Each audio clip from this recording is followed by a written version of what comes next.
কতবার তুমি আল্লাহ আল্লাহ বলে জিকির করছিলা, কয়বার মাওলাকে ডাকছো আল্লাহ আল্লাহ আল্লাহ। যদি এরকম ভাবে হায়াতে এতবার স্লোগান দিয়া কিছুই কামাই পাইলা না, আমলনামার মধ্যে কোনো সওয়াব নাই। যদি কমপক্ষে 100 বার 200 বার 1000 বার যদি আল্লাহ বলে বলে ডাকতা, তুমি আখেরাতে আমলনামা ডান হাতে পাইবা। এই জন্য দোস্ত, নামাজ পড়তে হবে। যুবক বাবাদের পড়বা না ইনশাআল্লাহ? কিয়ামতের ময়দানে যেহেতু আমলনামা ডান, ভিন্ন কোনো পথ নাই, সেখানে কোনো নেতা নাই, কোনো রাজনৈতিক কারবার নাই, কারো হাত নাই, সমস্ত কিছু কুদরতের হাতে সবকিছু। আয় আল্লাহ, যার আমলনামা কিয়ামতের ময়দানে বাতাসের মধ্যে ছেড়ে দেওয়া হবে, বাতাসে ছেড়ে দেওয়া পরে যার কপাল ভালো, তকদির ভালো, জীবনে ভালো আমল করেছি, দুনিয়ার মধ্যে আল্লাহর সাথে সম্পর্ক রাইখা নামাজ আদায় করে আল্লাহ পাকের কাছে গুনাহ মাপ চেয়ে যারা কবরে চলে যাব, কিয়ামতের ময়দানে আমলনামাটা ওই বাতাসের পক্ষ থেকে এসে ডান হাতে পড়ে যাবে। وَأَمَّا مَنْ أُوتِيَ كِتَابَهُ بِيَمِينِهِ فَسَوْفَ يُحَاسَبُ حِسَابًا يَسِيرًا। আল্লাহর কোরআন বলতেছে কিয়ামতের ময়দানে আমলনামা যার ডান হাতে আসবে, তার হিসাবের কোনো কড়াকড়ি নাই। এদেরকে ডাক দিয়ে নিয়ে আমার আরশের নিচে মেহমানদারিতে বসাইয়া দিব। আমলনামা যদি ডান হাতে আসে, ইচ্ছা করে আসবে না। وَأَمَّا مَنْ أُوتِيَ ফেলে মুজারের সিগা, কেউ দেনেওয়ালা নাই, বাতাসে ছেড়ে দিবেন। তকদির যার ভালো, আমলনামা ডান হাতে আসে। এই জন্য সবসময় দোয়া করে, আল্লাহ তুমি আমার আমলনামাটা ডান হাতে দিও। জীবনের জন্য সবসময় দোয়া করা, চোখের পানি ছিঁড়ে বান্দা কাঁদতে হবে, আল্লাহ কিয়ামতের ময়দানে আমলনামার ডান হাতে। বাম হাতে যদি আমলনামা আসে, কপাল খারাপ হয়ে যাবে। বাম হাতটার মধ্যে আমলনামা পড়বে, এইভাবে হাতটাকে পিছনের দিকে দিয়ে দেওয়া হবে। আল্লাহ পাক বলবে, ওরে নাফরমান, দুনিয়ার মধ্যে আমার হুকুম পালন করস নাই, আমাকে ঈমান আনস নাই, আমলনামাটা তোমার বাম হাতে, আমলনামা পড়ে দেখো। আমলনামা পিছনে, চেহারা সামনে। বলে আমি তো দেখি না। ফেরেশতা গর্দানটা মট করে ভাঙ্গা পিছনের দিকে ফিরিয়ে দিবে। নাফরমান পড়ে দেখো,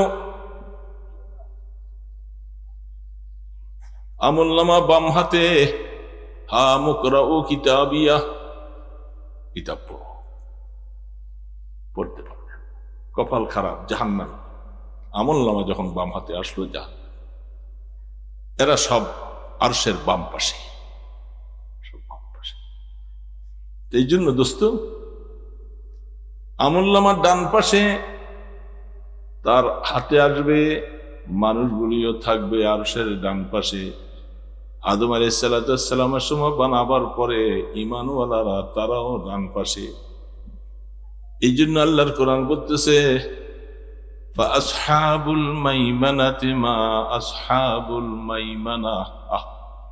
কি ভাগ্যওয়ালা, কি ভাগ্যওয়ালা ডানপন্থীওয়ালারা, ডান পাশওয়ালারা, কত ভাগ্যওয়ালা, কত ভালোওয়ালা। কি বলেন, ভাগ্যওয়ালা না? এটি আল্লাহ কোরআন বলতেছে, আসহাবুল মাইমানাতি মা আসহাবুল মাইমানা। কি আশ্চর্য তোমাদের জন্য, তোমাদের আমলনামা ডান হাতে, তোমাদের কপাল ডান হাতে, থাকবা আরশের ডান পাশে। ও আসহাবুল মাশআমাতি মা আসহাবুল মাশআমা। এ কপাল পরার দল, কতই না নিকৃষ্ট তোমাদের জীবনটা। তোমরা আমলনামা বাম হাতে, থাকবো তোমরা বাম পাশে। এই দিক থেকে কিয়ামতের ময়দানে হিসাবের বেলায় তোমরা পরাজয় বরণ করবে, জাহান্নামে চলে যাবে, কেউ ধরে রাখতে তুমি পারবে না। কপাল। এই জন্য দোস্ত, কথা শেষ। আমলনামা ডান হাতে চাই না, সবাই চাই। আল্লাহর কাছে চাইতে হবে, কাজও করতে হবে। নামাজ পইরা না না পইরা? এই যুবক বাবাজিরা, নামাজ পইরা না না পইরা?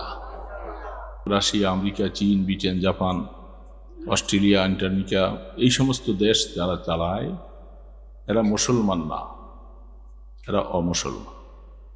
পৃথিবীর ক্ষমতা তাদের হাতে। যারা এই ক্ষমতা ধরে বসে আছে, আল্লাহ তাদেরকে হেদায়েত দেন। আরেকজন গরিব মানুষ, একেবারে অসহায়, সেই লোকটা ফুটপাতে কোনো রকম কাজ করে, আল্লাহ তাকে ঈমানের দৌলত দান করেছেন। তাহলে সবচেয়ে বড় দৌলত আল্লাহ তাকে দান করেছেন। ওরা সারা পৃথিবীর মালিক হওয়ার পরেও, ক্ষমতাধর হওয়ার পরেও আল্লাহ পাক বলেন যে আমার কাছে তোমাদের কোনো সম্মান নাই, কোনো ইজ্জত নেই। আপনারা কি বলেন? দাম কার? ইমানদারের। কিন্তু আফসোস হলো ইমানদারের সংখ্যা যে তাদের তুলনায় কম।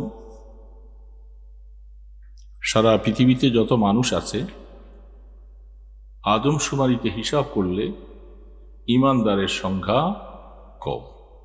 কাফের, মুশরিক, বৌদ্ধ, খ্রিস্টান যত জাতি আছে তাদের সংখ্যা বেশি।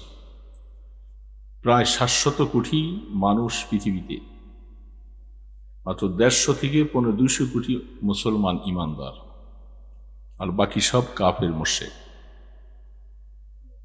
সংখ্যায় তারা বেশি, ক্ষমতায় তারা বেশি। আমরা সংখ্যায় কম, ক্ষমতায়ও কম, কিন্তু আল্লাহ পাক আমাদেরকে ঈমান দিয়েছেন, তাদেরকে ঈমান দেননি। কিয়ামতের ময়দানে মানুষ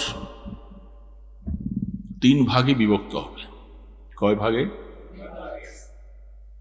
এক ভাগ ডানপন্থী, আরেক ভাগকে বলা হয় বামপন্থী, আরেক ভাগকে বলা হয় যারা অগ্রগামী দল। কোরআন বলছে, কোরআনের মধ্যে আল্লাহ পাক বলতেছেন ওয়াস-সাবিকুন আস-সাবিকুন ফাআসহাবুল মাইমানাতি মা আসহাবুল মাইমানাহ ওয়া আসহাবুল মাশআমাতি মা আসহাবুল মাশআমাহ ওয়াস-সাবিকুন আস-সাবিকুন উলাইকাল মুকাররাবুন। আল্লাহ পাকের কোরআন একটা সূরা আছে, সূরাতুল ওয়াকিয়া। ওই সূরাটার মধ্যে আল্লাহ পাক বলছেন কিয়ামতের ময়দানে মানুষ 3 ভাগে বিভক্ত। এক ভাগকে ডানপন্থী বলা হয়, আরেক ভাগ বামপন্থী। দুনিয়ার মধ্যে ডানপন্থী বামপন্থী আমরা শুনি। দুনিয়ার মধ্যে বামপন্থী কারা? রাজনৈতিক নেতাদের মধ্যে অনেক সময় বাম দল বলা হয়, এরকম একটা রাজনৈতিক দল আছে। কিন্তু এই কথাটা আল্লাহ এখানে বলেন। এখানে ডানপন্থী যাদেরকে বলেছেন এরা কারা? এরা হলো আল্লাহ সুবহানাহু ওয়া তাআলা আদম নবীন আলাইহিস সালাতু ওয়াস সালামকে যখন বানালেন, সর্বপ্রথম আদমকে বানাইয়া আল্লাহ পাক আদম আলাইহিস সালামের পিঠের মধ্যে কুদরতি হাত দিয়ে এইভাবে একটা মোছা দিয়েছে। এর মধ্যে কিয়ামত পর্যন্ত আনেওয়ালা যত মানুষ ইমানদার হবে, যত মানুষ জান্নাতের বাসিন্দা হবে, এদের সকলকে বের করে আল্লাহ আদম আলাইহিস সালামের ডান পাশে রাখছে। আবার এইভাবে একটা মোছা দিয়েছে। যারা জাহান্নামী, কাফের, মুশরিক, বৌদ্ধ, খ্রিস্টান, যোগী, মেথর যত আছে এরা জাহান্নামী হবে, এদেরকে বের করে আল্লাহ পাক আদম আলাইহিস সালামের বাম পাশে রাখছে। তাহলে 2 দল হলো। কিয়ামত পর্যন্ত আনেওয়ালা মানুষ, আমরা যারা এখানে বসছি, আমরাও সেই সময় ওই আদম ইসলামের যুররিয়াতের মধ্যে, সন্তানদের মধ্যে, ডানপন্থীর মধ্যে আলহামদুলিল্লাহ আমরাও ছিলাম। আলহামদুলিল্লাহ। কেন বললাম আমরা ছিলাম? যেহেতু আজকে আমরা এখানে যারা বসছি সকলে ইমানদার। কি বলেন, ইমানদার না? আল্লাহ পাক ইমানদারকে ডান পাকে রাখছে। যারা সারা পৃথিবীর মধ্যে এখন আছে কাফের, মুশরিক, বেঈমান, এরা ছিল বাম পাশে।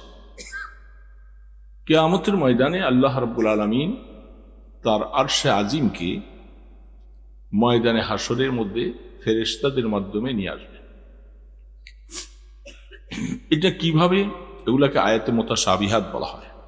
এটার হাকিকত বোঝা দুনিয়ার কোনো মানুষের জন্য সম্ভব না। আরশটা এত বড়, এটার বিশ্লেষণ করা যায় না। শুধু আরশের উপরে একটা চেয়ার আছে, চেয়ারটাকে কি বলে জানো? বলেন না আপনারা? আরশের সাথে কি আছে একটা? এটা এই যে মনে করে আপনাদের এই স্টেজটা, এটার উপরে একটা কুরসি আছে, আছে না? এটা আরবি ভাষা। চেয়ার তো এটা ইংরেজি ভাষা, কেদারা বাংলা ভাষা, আর কুরসি আরবি ভাষা।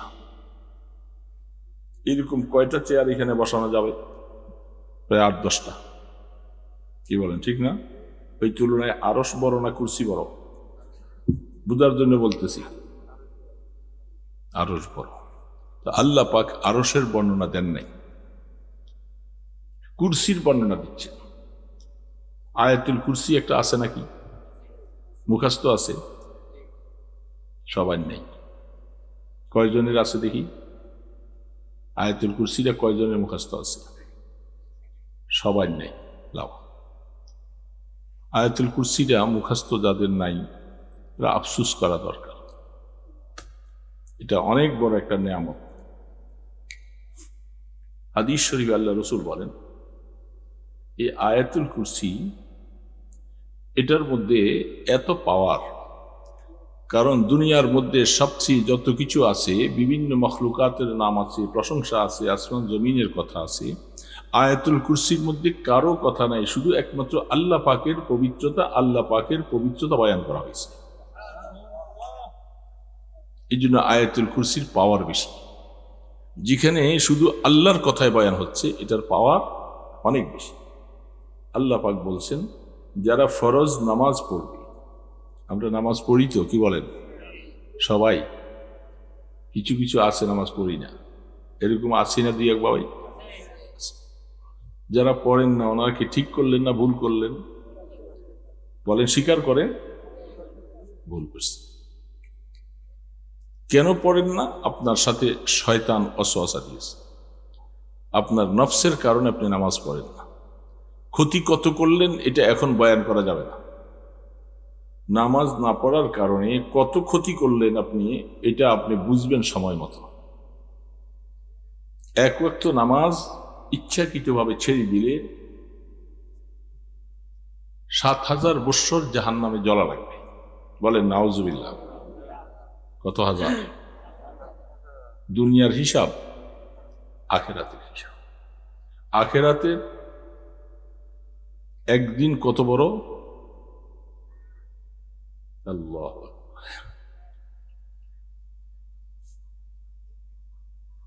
কোরআন শরীফে আল্লাহ পাক বলতেছেন, কাআলফা সানাতিন মিম্মা তাউদ্দুন। অন্য আয়াতে আছে 50 আলফা সানা।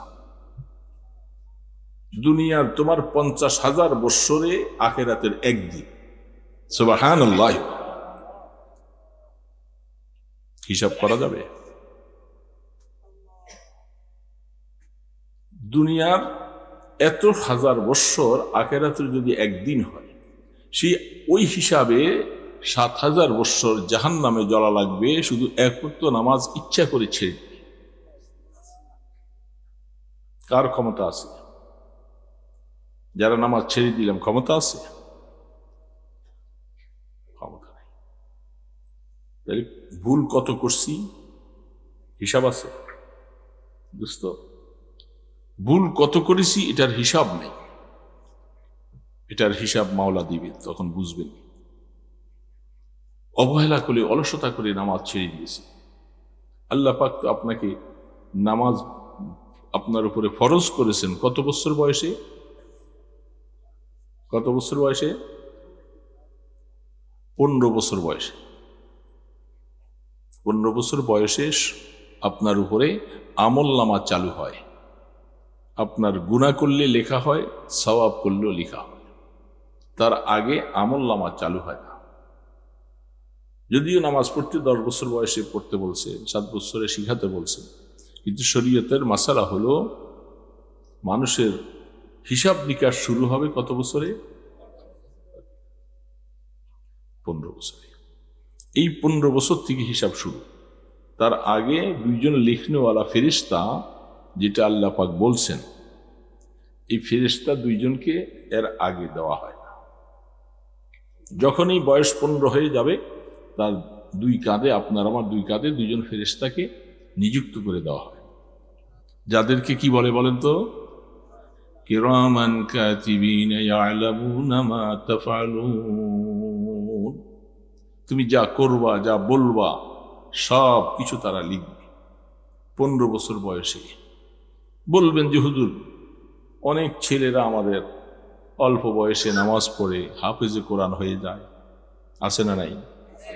7 বছর বয়স, 10 বছর বয়সে কোরআনে হাফেজ। তাহলে সে কত হাজার বার পড়লো, ওই লোকটার, এই ছেলেটার সওয়াব হলো কি হলো না? বলেন, এই ছেলেটার সওয়াব হয় নাই? এখন তার তো আমলনামা চালু নেই, সওয়াব লাগবে কোথায়? বুঝে আসতেছে কথা নাকি বুঝেন না? তার আমলনামা চালু হয় নাই, এখন সে তো কোরআনের হাফেজ, কোরআন কত খতম দিতেছে, তার সওয়াবগুলি কোথায়? হাদিস শরীফের মধ্যে পাওয়া যায়, উম্মতেরা মনে রাখবা, এই সন্তানটা দুনিয়ার মধ্যে এইভাবে আসে নাই, মা এবং বাবার মাধ্যমে সে দুনিয়াতে আসছে। মা বাবার হক আদায় করার মতো কোনো সন্তানের জন্য সম্ভব না। কোরআন তেলাওয়াত করেছো, হাফেজে কোরআন হয়েছ, যত সওয়াবগুলি সব মা বাবার আমলনামায় দিয়ে দেওয়া হলো।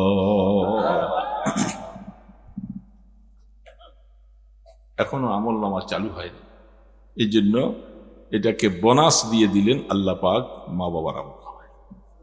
তাহলে ছেলে আলেম হলে, হাফিজ হলে, নেককার হলে, নামাজ পড়লে সওয়াবগুলি কে পাবে? বলেন না, কে পাবে? যখন 15 বছর বয়স হয়ে যায়, আমলনামা চালু হয়ে যাবে, তখন থেকে নেক করলে নেক লেখা হবে, গুনাহ করলে গুনাহ লেখা হবে। নেক করলে লেখা হয় কত গুণ? কমপক্ষে 10 গুণ। গুনাহ যদি একটা করে লেখা হয় কত গুণ? আল্লাহ পাক কত মেহেরবান, দয়ালু না? সওয়াবের বেলায় 10 থেকে 700 গুণ পর্যন্ত লেখা হয়, কিন্তু গুনার বেলায় একটা করলে শুধু একটাই লেখে। তারপরে আরো কি আল্লাহ পাকের তরফ থেকে রহমত বরকত কি? ফেরেশতা 2 জন। কথা বুঝে আসতেছে তো? খুব অল্প সময় কথা বলবো। ফেরেশতা 2 জন। আমাদের সমাজের মধ্যে যদি কোথাও কোনো কাফেলা যায়, কাফেলার মধ্যে একজনকে আমির বানায়। তবলিগের কাজে গেলে একজন কি বানায়? তবলিগ আছে নাকি আপনাদের দেশে? মাশাআল্লাহ। তবলিগটা ভালো কাজ না খারাপ কাজ? সবাই বলেন। এই তবলিগের মধ্যে যখন একজন যায়, পরামর্শ করে একজনকে আমির সাহেব বানায়। যা কাজকর্ম করবে আমির সাহেবের সাথে পরামর্শ করেই। আল্লাহ পাক বলে, বান্দা আমার মনে রাখো, অনেকজন হলে সেখানে তোমরা আমির বানাও। আমি আমার রাসূলের মাধ্যমে জানাইয়ে দিয়েছি 2 জন ফেরেশতা, তাদের মধ্যে একজনকে আমি আমির বানাইছি, আরেকজন হলো মামুর। আমিরের কথা ছাড়া তিনি কোনো কাজ করতে পারবে না। ডান কাঁধের ফেরেশতা যিনি, তিনি হলেন আমির। ডানের কথা চলছে, ডান সামনে দিয়ে বলবো কয়েকটা কথা।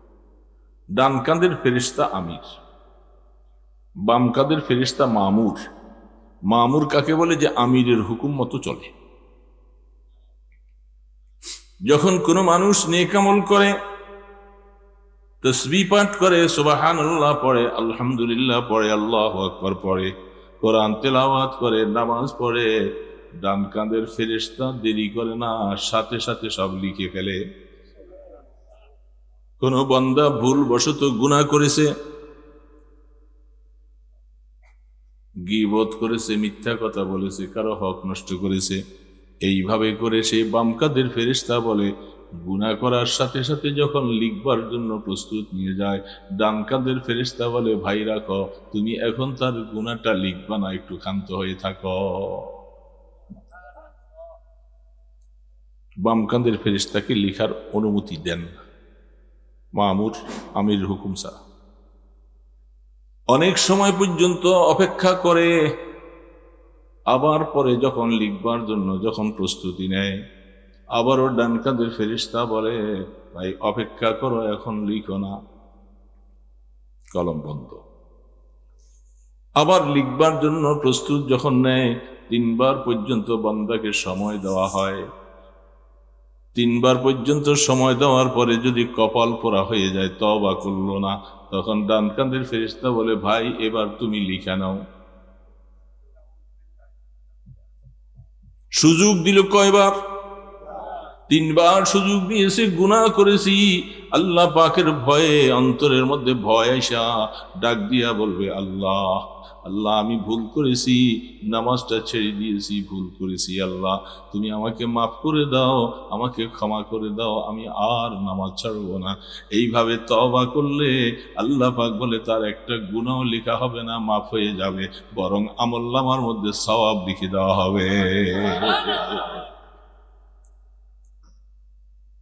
তাহলে বুঝা গেল ডান কাঁধের ফেরেশতার পাওয়ার বেশি।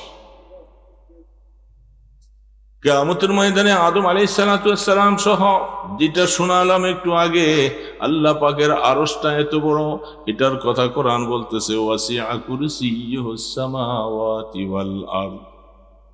আল্লাহ পাকের আরশ বাদ দিয়ে আল্লাহ পাক বলে, কুরসির কথাটা শুধু তোমাদেরকে শোনাই, আমার কুরসিটা কত বড়, সমগ্র 7 আসমান 7 জমিন সবগুলাকে একত্রিত করলে, পাশাপাশি করে রাখলে যত বড় হয়, আমার কুরসিটা এই সমস্ত আসমান জমিনগুলি আমার কুরসির কাছে সামান্য একটা সুইয়ের মতো।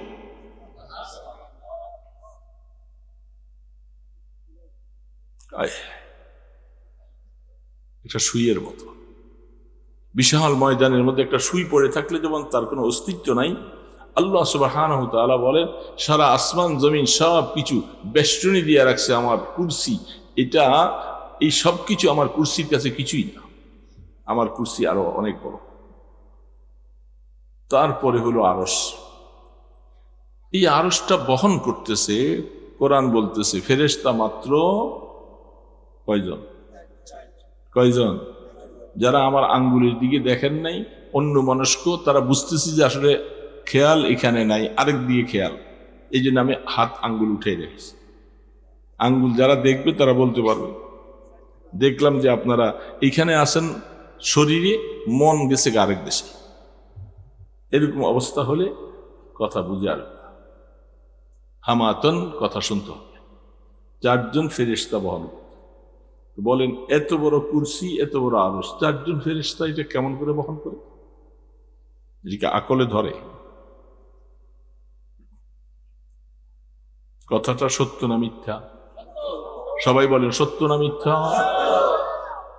হাদিস বলতেছে, দুনিয়ার কোনো কথা নয়, আল্লাহ পাক বলে দিয়েছে। ফেরেশতারা আরশ বহন করতে যাইয়া বলতেছেন যে আল্লাহ আমরা পারতেছি না। বুখারী শরীফ হাদিস আছে, আমরা পারতেছি না, আমাদের কষ্ট হয়। আল্লাহ পাক বলেন, কষ্ট হয় তোমাদের?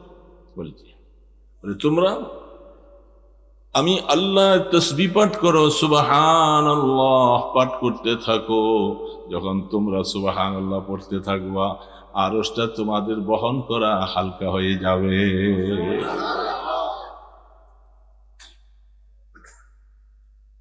ব্যাপারটা বুঝছেন? সুবহানাল্লাহর পাওয়ার কত, সুবহানাল্লাহর পাওয়ার কত। ফেরেশতারা পড়তে শুরু করলেন, এখন আল্লাহ পাক আরশটা হালকা হয়ে গেল, ফেরেশতারা শুধু ধরে আছে, আল্লাহ পাক কুদরতের মাধ্যমে আরশ। কিয়ামতের ময়দানে 8 জন ফেরেশতা আনবে, এখন বহন করতেছে 4 জন, কিয়ামতের ময়দানে 8 জন আনবেন।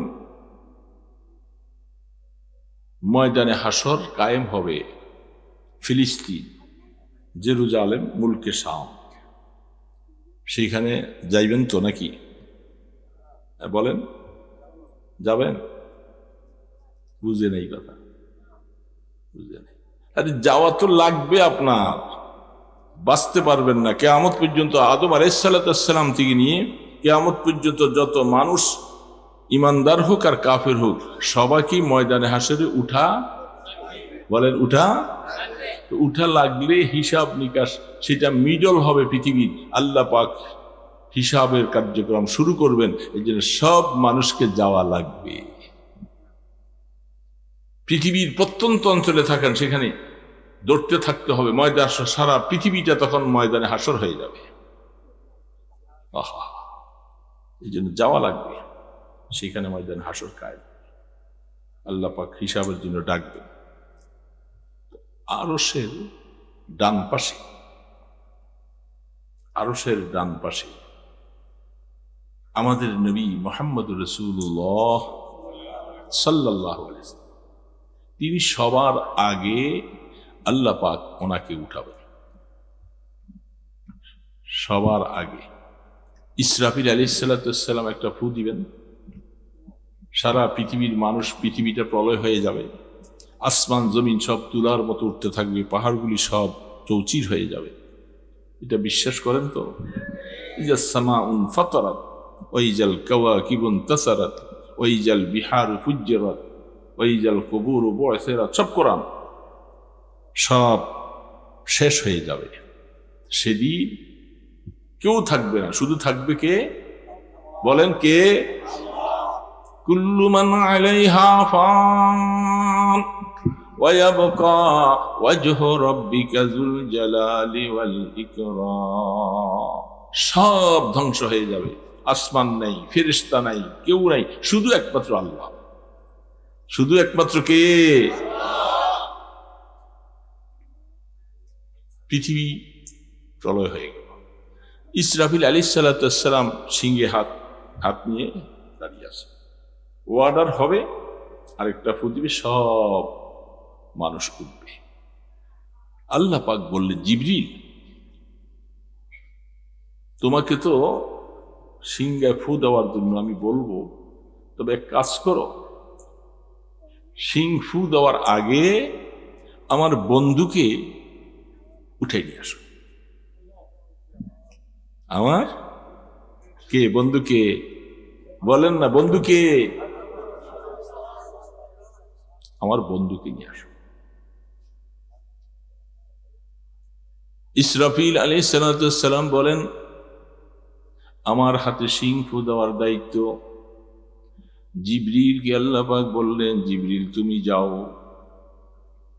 আমার বন্ধুকে সাথে নিয়ে বন্ধুর কাছে যায়, বন্ধুকে উঠাই নিয়ে আসো।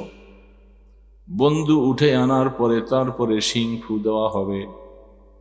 বন্ধুর ইজ্জত অনেক বেশি, তাকে ইসরাফিলের ফু দিয়া উঠানো হবে না, স্পেশাল ভাবে আমি আল্লাহ তাকে উঠাবো।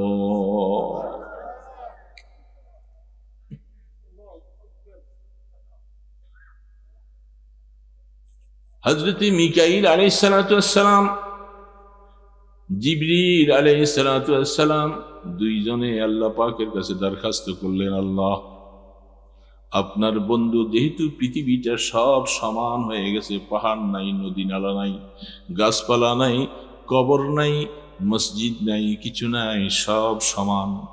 এখন আল্লাহর পয়গম্বরের কবরটা কোন জায়গায় সেটাও তো আমি জানি না।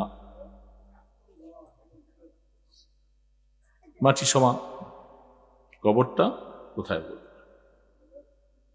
আল্লাহ পাক বললেন, জিবরিল জমিনের দিকে তাকাও, জমিনের দিকে তাকাইলে দেখবা একটা জায়গা থেকে নূরের পানুস এইভাবে উপরের দিকে উঠতেছে। যেই জায়গা থেকে নূরের ফানুসের মতো উপরের দিকে উঠতেছে, ওই জায়গার মধ্যেই আমার বন্ধু আরাম করতেছে।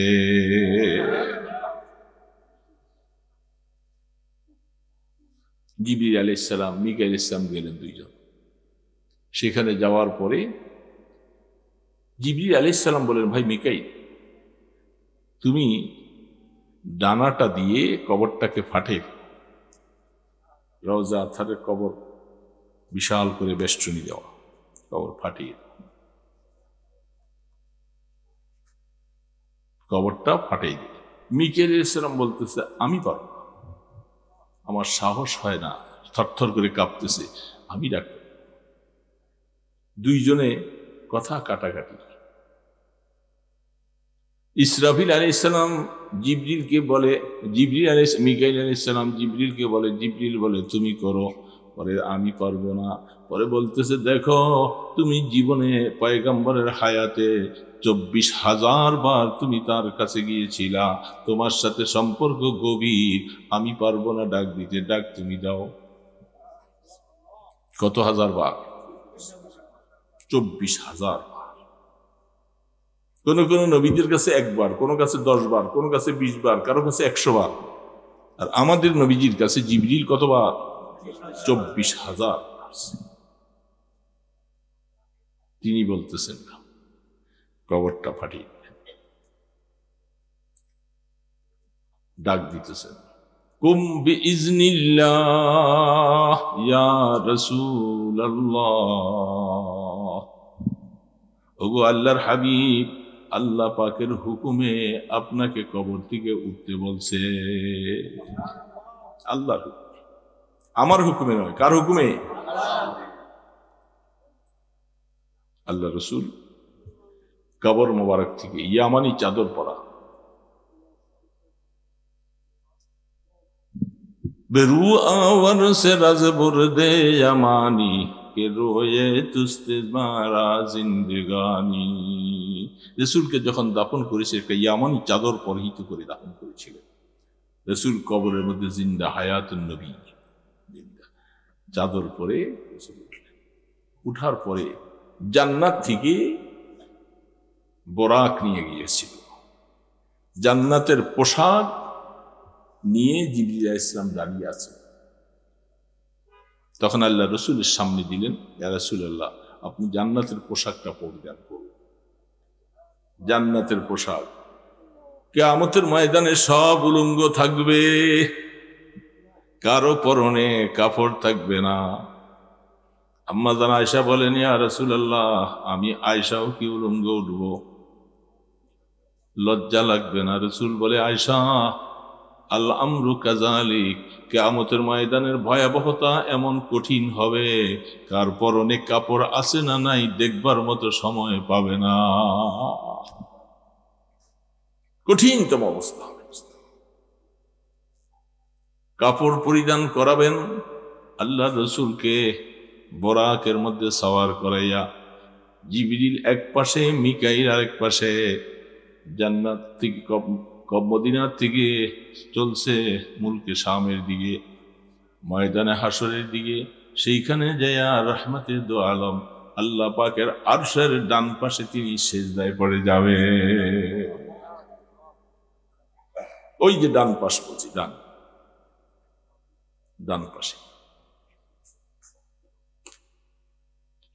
আল্লাহু আকবার। বুখারীর মধ্যে হাদিস আসছে, লম্বা লম্বা হাদিস আসছে। ইমাম বুখারী রাহমাতুল্লাহ বলছিলেন, ইব্রাহিম আলাইহিস সালাম কেউ বলে, আমি যে দেখতেছি আমার বাবা ইব্রাহিম আলাইহিস সালাম, তাকেও আল্লাহ পাক কাপড় পরিধান করাইয়া জান্নাতের পাশে, তাকে আরশের পাশে বসাইয়া রাখছে। ইব্রাহিম আলাইহিস সালাম কাপড়টা খুলে ফেলছিল নমরুদ, মনে আছে? নমরুদ পয়গম্বর ইব্রাহিম কাপড় খুলে ফেলছিল। যখন শরীরের কাপড়টা খুলে ফেলে, ইব্রাহিম আলাইহিস সালাম চোখের পানি ছেড়ে কাঁদতেছে।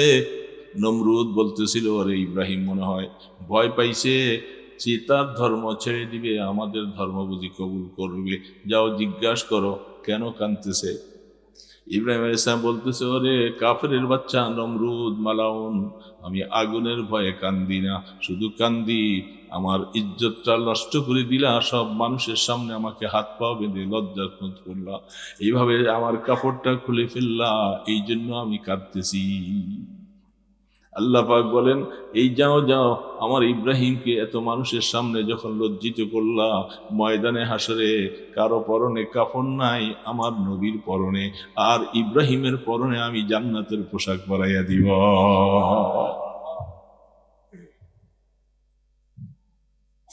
কোন পাশে?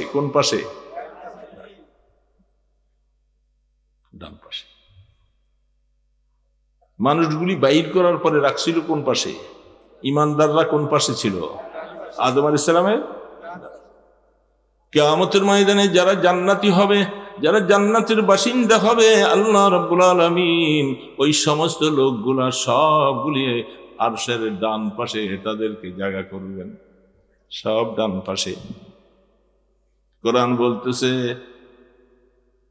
আয় আল্লাহ, যার আমলনামা কিয়ামতের ময়দানে বাতাসের মধ্যে ছেড়ে দেওয়া হবে, বাতাসে ছেড়ে দেওয়া পরে যার কপাল ভালো, তকদির ভালো, জীবনে ভালো আমল করেছি, দুনিয়ার মধ্যে আল্লাহর সাথে সম্পর্ক রাইখা নামাজ আদায় করে আল্লাহ পাকের কাছে গুনাহ মাপ চেয়ে যারা কবরে চলে যাব, কিয়ামতের ময়দানে আমলনামাটা ওই বাতাসের পক্ষ থেকে এসে ডান হাতে পড়ে যাবে। وَأَمَّا مَنْ أُوتِيَ كِتَابَهُ بِيَمِينِهِ فَسَوْفَ يُحَاسَبُ حِسَابًا يَسِيرًا।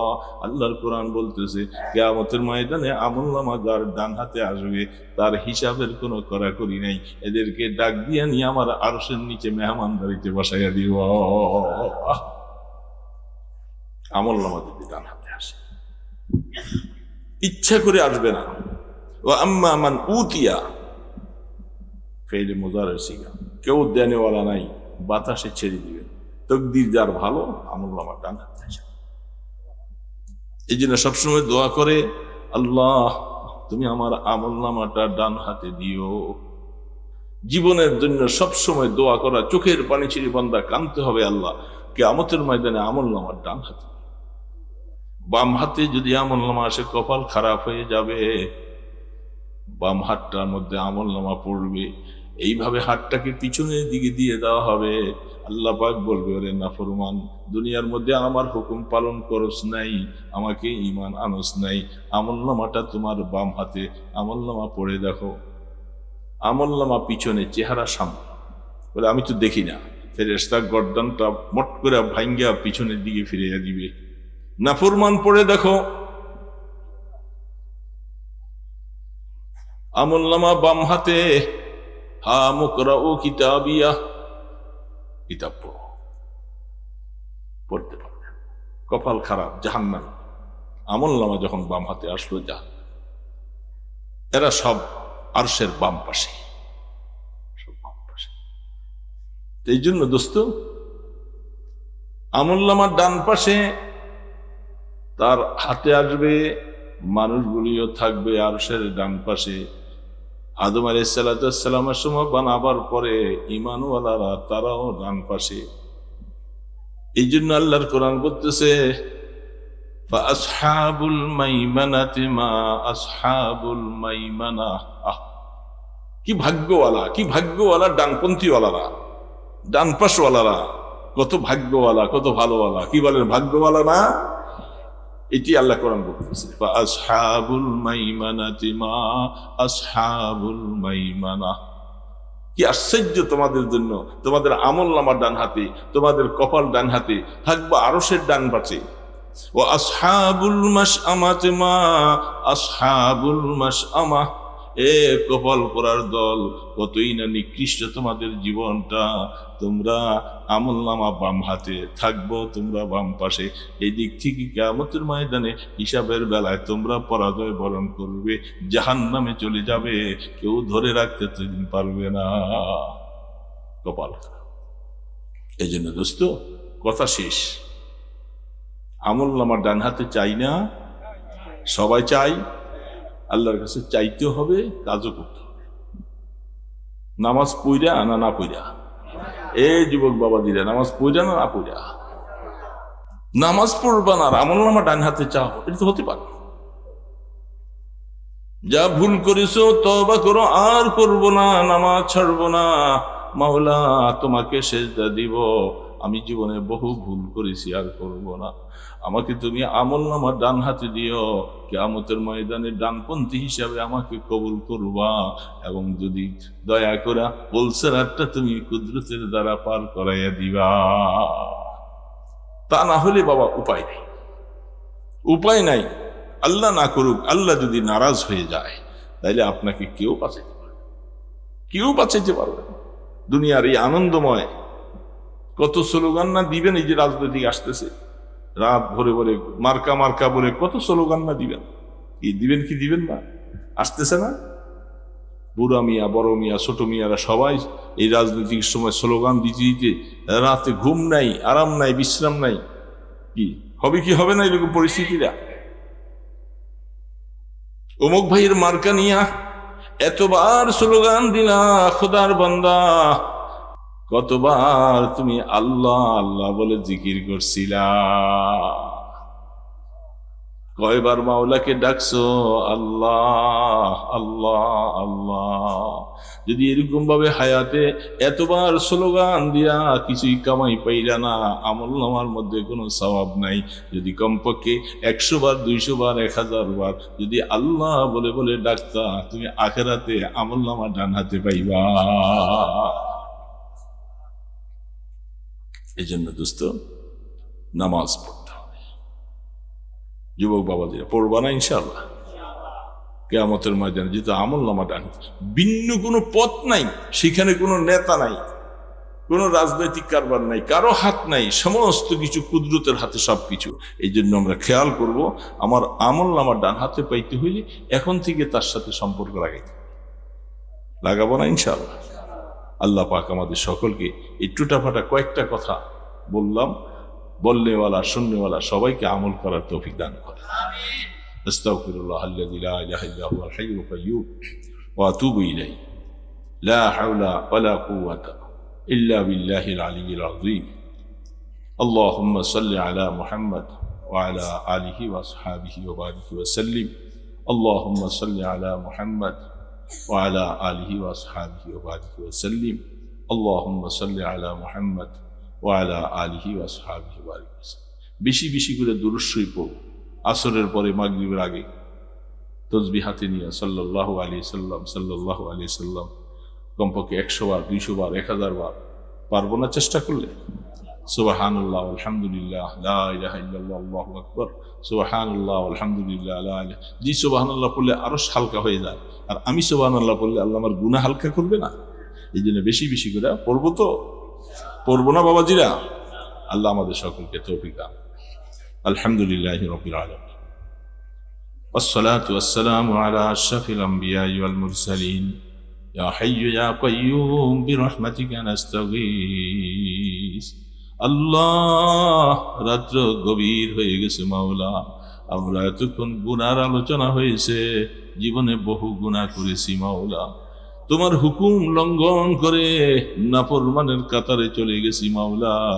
সবাই কবরের যাত্রী, কত মানুষকে ডাক দিয়ে দিয়ে নিয়ে যাও, মা বাবা দাদা দাদি সবাইকে নিয়ে গিয়েছ, আমিও সেই পথের পথিক মাওলা। ডাক দেওয়ার আগে জীবনের গুনাহগুলি মাফ করে দাও আল্লাহ, গুনাহ থেকে পাক করে দাও, গুনাহ নিয়ে কবরের ডাক দিও না আল্লাহ, কবরে নিয়ে আমাদেরকে মাইরো না, কবরটা আগুনের গর্ত বানাই দিও না আল্লাহ, কবরের সাথে জাহান্নামের যোগাযোগ করে দিও না, কবরকে জান্নাতের টুকরা বানাই দিও, কবরের সাথে জান্নাতের যোগাযোগ করে দিও আল্লাহ। কিয়ামতের ময়দানে মাথার উপরে সূর্যের তাপ প্রখর হয়ে আল্লাহ মগজ খসে যাবে, সেই দিন আরশের নিচে একটু জায়গা দিও আল্লাহ। আল্লাহ, আমলনামা ডান হাতে দিও গো আল্লাহ, আমাদের আমলনামাটা ডান হাতে দিও। এই মাওলা, হিসাবের কড়াকড়ি করো না, হিসাব চাইলে দিবার মতো কোনো শক্তি আমাদের নাই আল্লাহ। আমাদের মা বাবাকে মাফ করে দাও, দাদা দাদি, নানা নানি, শ্বশুর শাশুড়ি, ভাই বোন সবাইকে মাফ করে দাও। যারা কবরবাসী হয়ে গেছেন সবাইকে মাগফিরাত দান করে দাও, যারা বেঁচে আছেন তাদের জীবনের গুনাহ মাফ করে দাও। আমাদের ছেলে মেয়ে বিবি বাচ্চা সবাইকে দিনদার বানিয়ে দাও, নামাজি মুত্তাকি বানিয়ে দাও আল্লাহ। আমাদের ঘরে কোনো বেনামাজি দিও না আল্লাহ, সবাইকে নামাজি বানাইয়া দিও আল্লাহ। এই সমাজটাকে নামাজির সমাজ বানাইয়া দিও ইয়া আল্লাহ। মাদ্রাসা কবুল করে নাও, দানকারীদেরকে কবুল করে লাও, মাদ্রাসার অসমাপ্ত কাজগুলোকে সমাধান করে দাও, হাফিজে কোরআন ছেলেটাকে আলেমে হক্কানি বানিয়ে দাও আল্লাহ, এলাকার মধ্যে নূরের হাওয়া চালু করে দাও আল্লাহ। ইয়া আল্লাহ, আমাদের দুরুদ ও সালামের হাদিয়া সোনার মদিনায় পৌঁছে দাও আল্লাহ। আপনার হাবিবের উসিলায়, ইসমে আজমের উসিলায় দোয়াগুলাকে কবুল করে লাও। সাল্লাল্লাহু তাআলা আলা খায়রি খালকিহি মুহাম্মাদিন ওয়া আলা আলিহি ওয়া আসহাবিহি আজমাইন বিরহমাতিকা ইয়া আরহামার রাহিমিন।